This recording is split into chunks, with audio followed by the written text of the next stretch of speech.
السلام علیکم ورحمۃ اللہ وبرکاتہ۔ بسم اللہ الرحمن الرحیم۔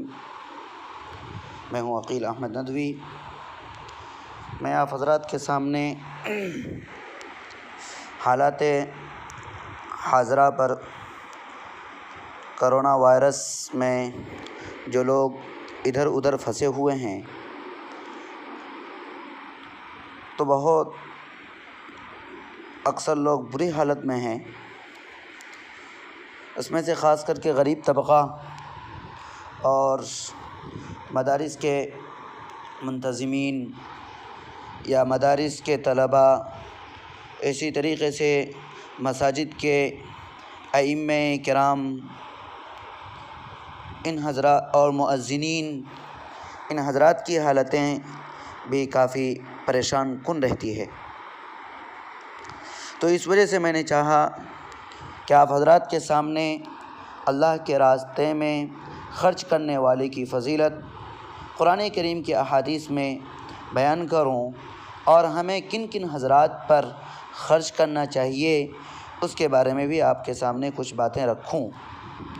تو آئیے سب سے پہلے ہم قرآن کریم پر روشنی ڈالتے ہیں اور قرآن کریم سے پوچھتے ہیں کہ اللہ کے راستے میں خرچ کرنے والوں کی فضیلت بیان کیجیے۔ تو قرآن کریم سب سے پہلے آیت سورہ بقرہ کی آیت ہمیں بتاتا ہے کہ الف لام میم ذالک الکتاب لا ریب فیہ ھدی للمتقین الذین یؤمنون بالغیب ویقیمون الصلاۃ ومما رزقناہم ینفقون۔ الف لام میم یہ اللہ تعالیٰ کی کتاب ہے، اس میں کوئی شک نہیں ہے، ہدایت ہے ان پرہیزگار لوگوں کے لیے جو غیب پر ایمان لاتے ہیں، نماز قائم کرتے ہیں اور جو رزق ہم نے ان کو دیا ہے اس میں سے خرچ کرتے ہیں۔ آیت نمبر 1 سے لے کر 3 تک ہے۔ اسی طریقے سے سورہ آل عمران کی آیت نمبر 133 تا 134 تک، اس میں اللہ رب العزت نے ارشاد فرمایا ہے وَسَارِعُوا إِلَى مَغْفِرَةٍ مِّن رَّبِّكُمْ وَجَنَّةٍ عَرْضُهَا السَّمَاوَاتُ وَالْأَرْضُ أُعِدَّتْ لِلْمُتَّقِينَ الَّذِينَ يُنفِقُونَ فِي السَّرَّاءِ وَالضَّرَّاءِ وَالْكَاظِمِينَ الْغَيْظَ وَالْعَافِينَ عَنِ النَّاسِ وَاللَّهُ يُحِبُّ الْمُحْسِنِينَ کہ دوڑ کر چلو اس راہ پر جو تمہارے رب کی بخشش اور اس جنت کی طرف جاتی ہے جس کی وسعت زمین اور آسمانوں جیسی ہے، اور وہ ان خدا ترس لوگوں کے لیے مہیا کی گئی ہے جو ہر حال میں اپنے مال خرچ کرتے ہیں، خواہ وہ بدحال ہوں یا خوشحال، جو غصے کو پی جاتے ہیں اور دوسروں کے قصور معاف کر دیتے ہیں۔ ایسے نیک لوگ اللہ کو بہت پسند ہیں۔ تو اس آیت میں اللہ رب العزت نے جنت کی بشارت دی ہے اور ایک بہت وسیع و عریض جنت عطا کرنے کی خوشخبری سنائی ہے ان لوگوں کو جو اللہ کے راستے میں خرچ کرتے ہیں چھپ چھپا کر کے، اور مصیبت کی حالت میں اور پریشانی کی حالت میں بھی ہر حالت میں جو ہے لوگوں کو خرچ کرتے ہیں، تو ان لوگوں کی اس آیت میں فضیلت بیان کی گئی ہے۔ اسی طریقے سے ایک آیت میں اللہ تبارک و تعالیٰ نے ارشاد فرمایا ہے انما المؤمنون الذین اذا ذکر اللہ وجلت قلوبهم واذا تلیت علیہم آیاتہ زادتهم ایمانا وعلی ربهم یتوکلون الذین یقیمون الصلاة ومما رزقناهم ينفقون اولئک هم المؤمنون حقا لهم درجات عند ربهم ومغفرة ورزق کریم کہ بے شک سچے اہل ایمان تو وہ لوگ ہیں جن کے دل اللہ کا ذکر سن کر لرز جاتے ہیں، اور جب اللہ تعالیٰ کی آیات ان کے سامنے پڑھی جاتی ہیں تو ان کا ایمان بڑھ جاتا ہے اور وہ اپنے رب پر اعتماد رکھتے ہیں، جو نماز قائم کرتے ہیں اور جو کچھ ہم نے ان کو دیا ہے اس میں سے ہماری راہ میں خرچ کرتے ہیں۔ ایسے ہی لوگ حقیقی مومن ہیں، ان کے لیے ان کے رب کے پاس بڑے درجے ہیں، قصوروں سے درگزر کرتے ہیں اور بہترین رزق ہیں۔ قرآن کی آیت ہے یہ سورہ انفال کی آیت نمبر 2 سے 4 تک ہے۔ اسی طریقے سے ایک آیت میں اللہ تبارک و تعالیٰ نے اللہ کے راستے میں خرچ کرنے والوں کی فضیلت کو بیان کرتے ہوئے اس طرح بیان کیا ہے، جو سورہ رعد کی آیت ہے، آیت نمبر 22 والذین صبروا ابتغاء وجه ربهم وأقاموا الصلاة وأنفقوا مما رزقناهم سرا وعلانية ويدرؤون بالحسنة السيئة أولئك لهم عقبى الدار۔ ان کا حال یہ ہوتا ہے کہ اپنے رب کی رضا کے لیے صبر سے کام لیتے ہیں، نماز قائم کرتے ہیں، ہمارے دیے ہوئے رزق میں سے علانیہ اور پوشیدہ خرچ کرتے ہیں، اور برائی کو بھلائی سے دفع کرتے ہیں، آخرت کا گھر انہی لوگوں کے لیے ہے۔ اور بھی میرے محترم بھائیوں، اور بھی قرآن کریم کے اندر اور احادیث مبارکہ کے اندر اللہ کے راستے میں خرچ کرنے کی فضیلتیں بیان کی گئی ہیں۔ بہت سی آیتیں ہیں اور بہت سی احادیث ہیں جس میں غرباء پر، یتیموں پر، مسکینوں پر خرچ کرنے کی فضیلت بیان کی گئی ہیں۔ تو اب چاہیے کہ ایسے حالات میں جو مالدار حضرات ہیں یا بالکل متوسط درجے کے ہیں، وہ چاہیے کہ وہ ان حضرات کا جائزہ لیں کہ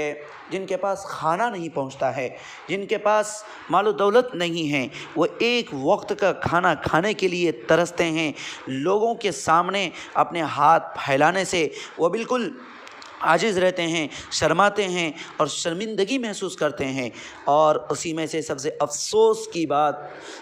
افسوس کی بات یہ ہوتی ہے کہ ہم لوگوں سے پوچھتے ہیں کہ بھائی کیا آپ کو کسی چیز کی ضرورت ہے؟ ایک خوددار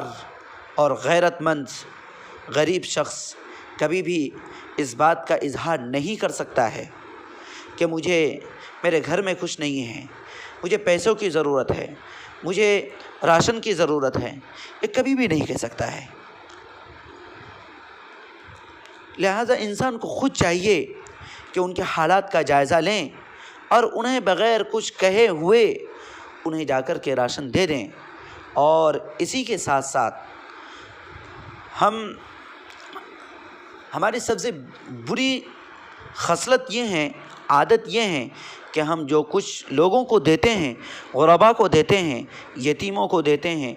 مسکینوں کو دیتے ہیں، تو ہم لوگوں کے سامنے فوٹو وغیرہ کھنچوا کر کے اس کو وائرل کرتے ہیں، لوگوں کو دکھاتے ہیں کہ فلاں نے اتنا تقسیم کیا، فلاں یہ تقسیم کر رہے ہیں۔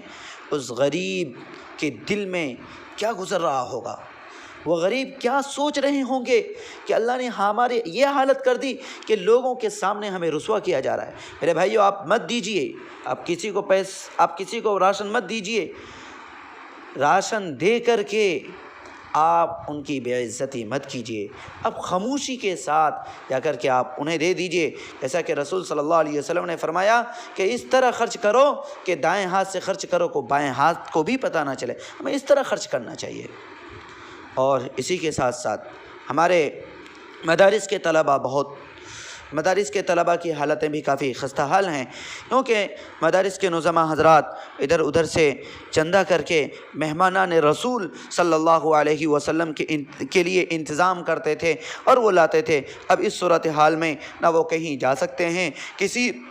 شخص کے پاس جا کر کے اپنے مہمانان رسول کے سلسلے میں کچھ ان کے سامنے فریاد کر سکتے ہیں اور کچھ باتیں ان کے سامنے رکھ سکتے ہیں، پھر وہ مہمانان رسول کی خدمت کریں۔ لیکن یہ نوبت اب آ ہی نہیں سکتی ہے، کیونکہ جا نہیں سکتے ہیں تو لہٰذا کسی سے کچھ نہیں کہہ سکتے ہیں۔ اس لیے چاہیے کہ ہم مدارس کا بھی جا کر کے مدارس کے نظماء کا معائنہ کریں، مدارس کے طلباء کا معائنہ کریں۔ اسی طریقے سے ہمارے محلے میں جو مؤذنین ہیں اور جو امام حضرات ہیں، ہمارا فرض بنتا ہے، آپ سبھی کو معلوم ہے ان کی تنخواہیں کتنی ہوتی ہے، ان کی تنخواہیں بہت کم ہوتی ہیں، ان کی تنخواہیں 5,000 6,000 7,000 8,000 زیادہ سے زیادہ 10,000 تک ہوتی ہیں، اور پھر ان 10,000 میں کیا ہو سکتا ہے؟ کچھ نہیں ہو سکتا ہے۔ لہٰذا ہمیں چاہیے کہ ہم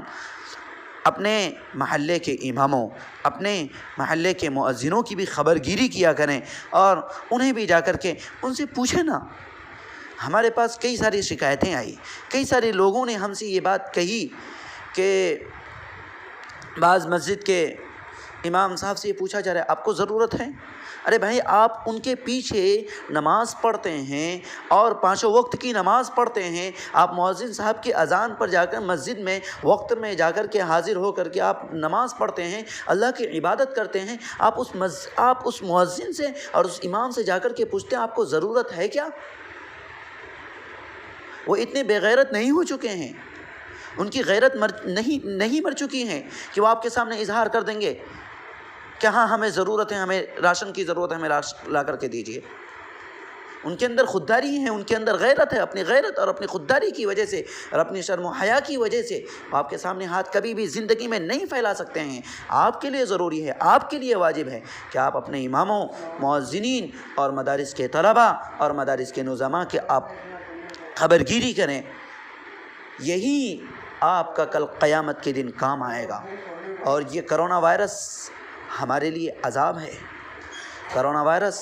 یہ اللہ کا عذاب بن کر کے ہم پر نازل ہوا ہے۔ اللہ ہم سے اتنا ناراض ہو گیا ہے، اتنا ناراض ہو گیا ہے کہ اللہ رب العزت نے ہمیں مسجد میں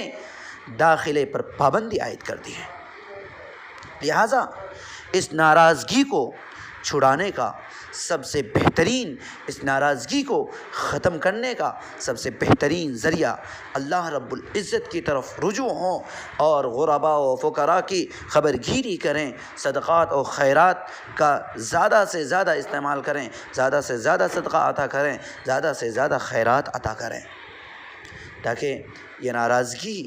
بالکل اللہ رب العزت کی ختم ہو جائے۔ ورنہ اللہ رب العزت ہماری عبادت کے محتاج نہیں ہے۔ اللہ تبارک و تعالی نے کہا ہے کہ ان تتولوا یستبدل قوما غیرکم ثم لا یکونوا امثالکم، کہ اگر تم نے میری تعلیمات سے روگردانی کی، اگر تم نے غرباء و فقراء کی اگر تم نے خبر گیری نہیں کی اور میری تعلیمات پر عمل نہیں کیا تو مجھے تمہاری ضرورت نہیں ہے۔ وَإِن تَتَوَلَّوْا يَسْتَبْدِلْ قَوْمًا غَيْرَكُمْ، اور پھر تمہاری جگہ پر ایک ایسی قوم کو لے کر کے آئے گا، ثُمَّ لَا يَكُونُوا أَمْثَالَكُمْ، پھر وہ تمہاری طرح نہیں ہوں گے۔ مجھے امید ہے کہ آپ ہماری ان باتوں کو دوسروں تک بھی پہنچائیں گے، اور پھر اسی کے ساتھ ساتھ غرباء کی، یتیموں کی، مسکینوں کی، ہمارے مؤذنین کی، ہمارے اماموں کی اور مدارس کے مہمانان رسول صلی اللہ علیہ وسلم کی ہم خبر گیری کریں گے، اور ان تک بھی ہم سے جتنا ہو سکے حتی الامکان پوری طور پر کوشش کر کے ہم انہیں راشن پہنچائیں گے، اور انہیں جن چیزوں کی ضرورت ہے ہم بغیر انہیں کچھ مطالبہ کیے ہوئے ہم جا کر کے ان تک پہنچا دیں، تاکہ اللہ ہم سے راضی ہو جائے، تاکہ اللہ ہم سے راضی ہو جائے اور اللہ کو ہم منا لے۔ ورنہ جو ہے خدا نے آج تک اس قوم کی حالت نہیں بدلی جسے نہ ہو خود خیال آپ اپنی حالت بدلنے کا، اور اس وقت ہمیں گھبرانے کی قطعاً ضرورت نہیں ہے۔ رجوع الی اللہ کی طرف ہمیں متوجہ ہونے کی ضرورت ہے، اور صدقات وغیرہ کرنے کی سخت ضرورت ہے۔ غریبوں، مسکینوں، اماموں، مؤذنوں، مدارس کے مہمانان رسول صلی اللہ علیہ وسلم کی خبر گیری کرنے کی بہت سخت ضرورت ہے، تاکہ یہ وبا پوری دنیا سے ختم ہو جائے۔ اللہ تبارک و تعالی ہم سبوں کو ان باتوں پر عمل کرنے کی توفیق عطا فرمائیں، اور ایک غریبوں، محتاجوں، مسکینوں کی خوب مدد کرنے کی توفیق عطا فرمائیں، اور اللہ رب العزت ہمیں ایک دین کا داعی اور رسول اللہ صلی اللہ علیہ وسلم کے سچے عاشق بنائیں۔ آخر دعوانا الحمدللہ رب العالمین۔